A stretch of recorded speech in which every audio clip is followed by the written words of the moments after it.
wabarakatuh. Marhaban ya Ramadan. Puji syukur kita panjatkan kehadirat Allah Subhanahu wa Ta'ala yang kembali mempertemukan kita dengan bulan penuh berkah. Bulan yang suci ini, bulan Ramadan. Semoga ibadah puasa kita diterima dan membawa keberkahan bagi kita semua.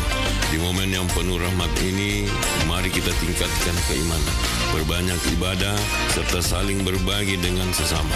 Semoga setiap doa dan usaha kita mendapatkan ridho Allah Subhanahu wa Ta'ala. Saya Abu Stanandi Bintang, Wakil Bupati baru mengucapkan selamat menantikan waktu berbuka puasa. Semoga keberkahan selalu menyertai kita. Wassalamualaikum warahmatullahi wabarakatuh. أفضل الذكر فاعلم أنه لا إله إلا الله لا إله إلا الله لا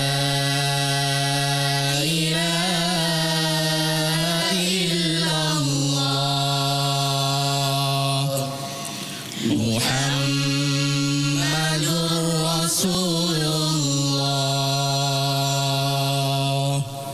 Nashhadu an la ilaha illallah wa nastaghfirullah. Nas'aluka ridhaka wal jannah ونعوذ بك من سخطك والنار.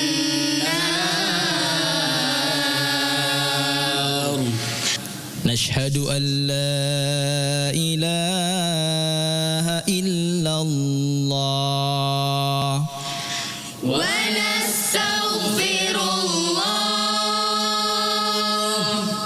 نسألك رضاك والجنة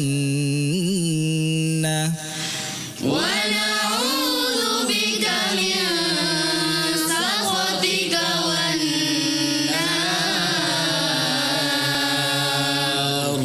صلى الله على محمد صلى الله عليه وسلم صلى الله على محمد صلى الله عليه وسلم.